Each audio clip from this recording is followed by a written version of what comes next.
तारीख थी 28 दिसंबर 2022। सुबह के लगभग 6 बज रहे थे। तभी पश्चिम बंगाल के हावड़ा जिले के एक अस्पताल में एक व्यक्ति भागते हुए आता है और बोलता है कि रास्ते में मेरे साथ 3 लोगों ने मारपीट की है और मेरी पत्नी को गोली मार दी है। गोली लगने की बात सुनकर अस्पताल में हड़कंप मच जाता है और डॉक्टर भागते हुए कार के पास आते हैं। गोली कान में सटाकर मारी गई थी। थोड़ी देर जांच पड़ताल करने के बाद महिला को मृत घोषित कर दी जाती है। बाद में मालूम पड़ती है कि मरने वाली महिला कोई आम महिला नहीं थी, बल्कि झारखंड के मशहूर डांसर और एक्ट्रेस ईशा आलिया थी। इनका असली नाम रिया कुमारी था, लेकिन एंटरटेनमेंट के दुनिया में आने से इनका नाम ईशा आलिया हो गया।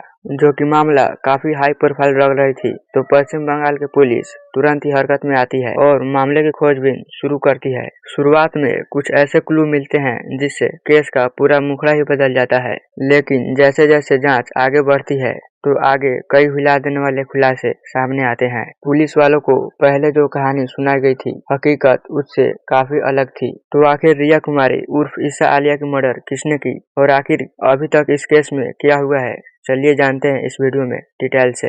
यूट्यूब की दुनिया में ईशा आलिया को लाखों चाहने वाले लोग थे और इनके चाहने वाले आज भी है। रिया का जन्म एक मिडिल क्लास फैमिली में हुई थी, लेकिन इनके सपने काफी बड़े थे। पढ़ाई के साथ साथ बचपन में ही रिया को एक्टिंग का शौक था और इसी शौक को पूरा करने के लिए एक मौके की तलाश में लग जाती है और बहुत जल्द ही इन्हें एक मौका भी मिल जाता है। बहुत ही कम उम्र में ही ये म्यूजिक एल्बम में काम करना शुरू कर देती हैं। देखते ही देखते लोग इन्हें काफी ज्यादा चाहने लगते हैं और झारखंड के अलावा और भी राज्यों में फेमस होने लगती है। इसने अपने करियर रिया कुमारी के तौर पर शुरू की थी, लेकिन देखते ही देखते ये ईशा आलिया नाम से मशहूर होने लगती है। रिया कुमारी की पहचान धीरे धीरे और भी बढ़ने लगती है और बड़े बड़े डायरेक्टर और प्रोड्यूसर भी काम करने के लिए कहने लगते हैं और बदले में इन्हें काफी अच्छा पैसा भी मिलने लगता है। काम के सिलसिले में ही रिया की मुलाकात एक दिन प्रकाश कुमार एक व्यक्ति से होती है। थोड़ी देर बातचीत करने के बाद मालूम पड़ती है कि प्रकाश कुमार झारखंड के ही एक जाने माने म्यूजिक एल्बम कार और प्रोड्यूसर हैं। काम के सिलसिले में ही प्रकाश कुमार एक दिन रिया को मिलने के लिए बुलाता है। बातचीत के बाद रिया प्रकाश कुमारी के एल्बम में काम करने के लिए तैयार हो जाती है। इसी काम के चलते अब इन दोनों के बीच रोज रोज मुलाकातें होने लगती है और यही मुलाकात आगे चलकर प्यार में बदल जाती है और कुछ समय बाद रिया प्रकाश से शादी भी कर लेती है। रिया ने बड़े ही सपने संजो के प्रकाश से विवाह किया था, लेकिन शादी के कुछ ही दिन बाद मालूम पड़ती है कि रिया के साथ बहुत ही बड़ा धोखा हुआ है। दरअसल प्रकाश पहले से ही शादीशुदा था और उसके 3 बच्चे भी थे, मगर वो रिया को इस बात से छुपाए रखता है और धोखे से रिया से विवाह भी कर लेता है। शुरू में इस बात को लेकर इन दोनों के बीच काफी झगड़े होते हैं, मगर कुछ समय बाद इन दोनों का रिश्ता फिर से सामान्य हो जाता है। रिया को लेकर प्रकाश झारखंड को छोड़कर कोलकाता में रहने लगता है और अब यहीं पर रहते हुए रिया अपने करियर को आगे बढ़ाती है। यूट्यूब के दुनिया में भी इन्हें काफी पसंद की जाती है। रिया की प्रोफेशनल करियर भी काफी अच्छी चल रही थी और पर्सनल लाइफ में भी काफी कुछ सुधार हो गया था। अब रिया एक बच्चे की माँ भी बन जाती है और वो एक लड़की को जन्म देती है। इन दोनों की जिंदगी कुल मिलाकर ठीक ठाक चल रही थी, मगर 2022 के अंत में ही सब कुछ चेंज हो जाता है। हमेशा की तरह नए साल के कुछ दिन पहले रिया काम के सिलसिले में अपने पत्नी के साथ झारखंड आती है और फिर 28 दिसंबर 2022 को झारखंड से वापस कोलकाता जाने लगती है। रिया और प्रकाश अपने घर कोलकाता पहुंच पाते इससे पहले ही प्रकाश कुमार एक हिला देने वाली घटना को जन्म देते हैं और हावड़ा जिले के ही एक अस्पताल में जाकर बोलते हैं कि मेरी पत्नी को 3 लोगों ने मिलकर गोली मार दी है। प्रकाश के दावे के मुताबिक वह हावड़ा के बगनान क्षेत्र के NH-16 के करीब सुबह सुबह कुछ काम के लिए उतरा ही था कि तभी की 3 नकाबपोश लोग आते हैं और प्रकाश से मारपीट करना शुरू कर देते हैं और उनकी सामान भी छीनने लगते हैं। ये सब होता देख गाड़ी में बैठी हुई रिया अपनी 3 साल की बेटी को गाड़ी में ही छोड़कर नीचे उतरती है और प्रकाश की मदद करने के लिए आ जाती है। प्रकाश के बयान के मुताबिक वो तीनों गुंडे प्रकाश को बुरी तरह से मारने लगते हैं और ये सब देखकर जब रिया उसे बचाती है, तब उसमें से ही मौजूद एक नकाबपोश वाले लड़का बंदूक निकालता है और रिया को सटीक कान में ही गोली मार देता है। प्रकाश के मुताबिक सुबह की एक घटना लगभग 5:30 से 6 बजे के बीच हुई थी। जब गुंडे रिया को गोली मार देते हैं, तब प्रकाश रिया को गाड़ी में बैठाता है और अस्पताल ढूंढने लगता है। थोड़ी देर आगे जाने के बाद उन्हें कुछ लोग दिखाई देते हैं, जहां पर वो प्रकाश पूछता है कि यहाँ आगे कोई अस्पताल है। जवाब में वहां मौजूद लोग एक स्थानीय अस्पताल के बारे में प्रकाश को बताते हैं। प्रकाश भागते हुए अपनी पत्नी को लेकर वहां जाता है और डॉक्टर को सारी बातें बताता है। बात सुनते ही डॉक्टर की टीम कार के पास आती है और चेकअप करते हुए बोलते हैं कि रिया कुमारी की मौत हो गई है। रिया की मौत की बात सुनकर प्रकाश पागलों जैसी हरकतें करने लगता है। इतनी ही देर में वहां कोलकाता पुलिस भी पहुंच जाती है और कागजी कार्रवाई करने के बाद रिया के शव को पोस्टमार्टम के लिए भेज दी जाती है, जबकि प्रकाश को वहीं पर बैठने के लिए बोला जाता है। जिस गाड़ी से रिया और प्रकाश ट्रेवल कर रहे होते हैं, उस गाड़ी को भी पुलिस अपने कब्जे में ले लेती है और फोरेंसिक लैब के लिए भेज देती है। इसके बाद पुलिस प्रकाश से इस घटना के बारे में पूछताछ करनी शुरू कर देती है। शुरुआती पूछताछ में ही प्रकाश का बयान बदलने लगता है। पहले वह बोलता है कि वह गाड़ी से पेशाब करने के लिए उतरा हुआ था और फिर थोड़ी देर बाद बोलता है कि बेटी रोने लगी थी, इसलिए गाड़ी को रोका था। ये सब बातें सुनकर पुलिस प्रकाश के बयान से संतुष्ट नहीं होती है और पूछताछ की सिलसिला लंबी होती जाती है।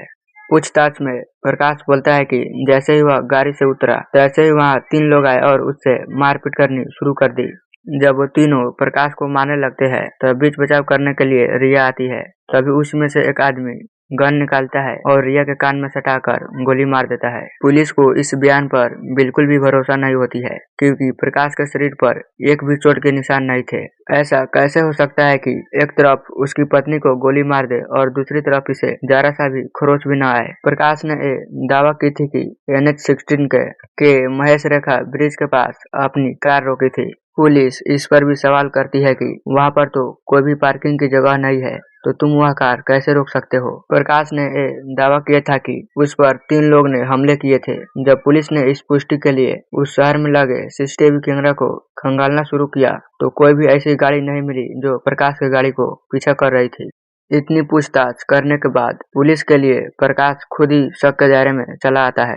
अब पुलिस इस केस में कोई भी कार्रवाई करने से पहले कार की फोरेंसिक जांच और रिया की पोस्टमार्टम रिपोर्ट की इंतजार करने लगते हैं। और जब रिया की पोस्टमार्टम रिपोर्ट आती है, तब एक अलग ही खुलासा होती है। प्रकाश ने बोला था कि सुबह के लगभग 5:30-6 बजे उस पर 3 लोगों ने हमला किया था, लेकिन पोस्टमार्टम रिपोर्ट में ये आती है कि रिया को रात के 2-3 बजे ही गोली मारी गई है।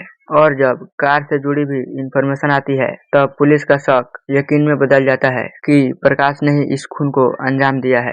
दरअसल फोरेंसिक जांच के मुताबिक कार के अंदर 9 mm की गोली मिलती है, मगर प्रकाश के मुताबिक रिया को गोली गाड़ी से बाहर मारी गई थी, तो आखिर खोखा कार के अंदर क्या कर रही थी। इधर पुलिस अपनी जांच कर रही होती है, तभी रिया की मौत की खबर को सुनकर रिया की मां और भाई रांची से कोलकाता आ जाते हैं और प्रकाश पर अपनी बेटी की हत्या की मामला दर्ज करवाते हैं। और ये लोग एक और भी खुलासा करते हैं कि लगभग कुछ दिन पहले ही इन दोनों के बीच काफी झगड़े हुए थे और प्रकाश घर छोड़कर चला गया था। हालांकि वह फिर से वापस आया और रिया को कोलकाता लेकर चला गया। रिया की मां एक और भी खुलासा करती है। वो बोलती है कि इससे पहले भी प्रकाश ने मेरी बेटी पर जानलेवा हमला की थी, लेकिन वह उस समय बच गई थी। अब पुलिस वाले सख्ती से पूछताछ करना शुरू कर देते हैं। तब उसके बाद प्रकाश की सारी झूठ पकड़ी जाती है। पूछताछ में ये मालूम पड़ती है कि भले ही प्रकाश ने रिया से शादी कर ली थी, मगर वह सिर्फ पैसे के लिए प्यार किया था। रिया को दिखाने के लिए वह अपनी पहली पत्नी से अलग रहता था, लेकिन वह अभी भी उसके कांटेक्ट में था। शादी के कुछ ही दिन बाद प्रकाश रिया को अपने रास्ते से हटाने में लग जाता है, मगर कई कोशिशों के बावजूद भी वह कामयाब नहीं हो पाता है। अंत में वह अपने एक भाई संदीप कुमार के साथ एक प्लानिंग बनाते हैं और बोलते हैं कि क्यों न रिया की हत्या को लूटपाट में बदल दी जाए। इसी के बाद रिया से झगड़ा होने के बाद प्रकाश फिर से घर आता है और रिया के साथ कुछ दिनों तक खुशी से रहता है और अपने इस साजिश को अंजाम तक पहुंचाने के लिए रिया को लेकर कोलकाता जाने लगता है। मगर रास्ते में ही प्रकाश के भाई संदीप कुमार जब रिया सो रही होती है, तब उसके कान में सटाकर गोली मार देता है और इसके बाद संदीप वहां से भाग जाता है और प्रकाश बड़ी ही सावधानी से रिया को लाश को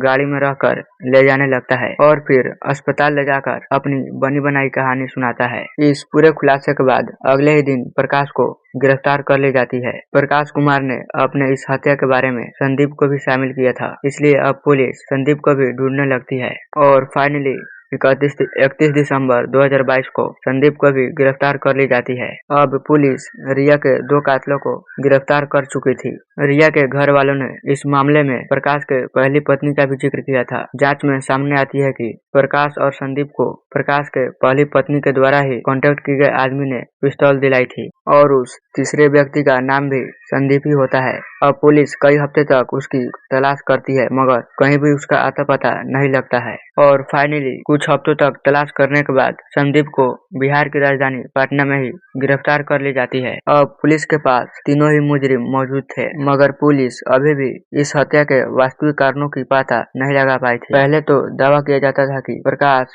बस रिया से अपना पीछा छुड़वाना चाहता था, इसलिए वह यह हत्या किया था।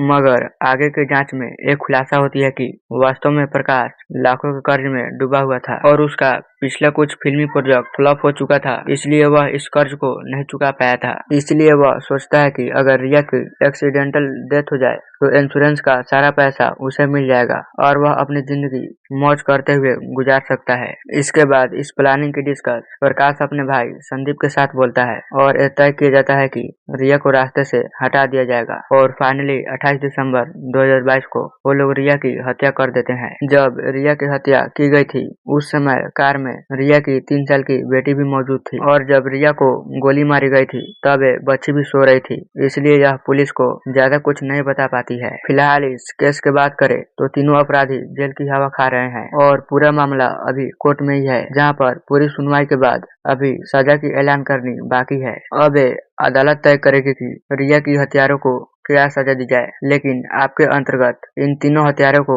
क्या सजा मिलनी चाहिए हमें कमेंट करके जरूर बताइएगा और ऐसे ही क्राइम से जुड़ी अपडेट के लिए हमारे इस चैनल को सब्सक्राइब जरूर कर लीजिएगा।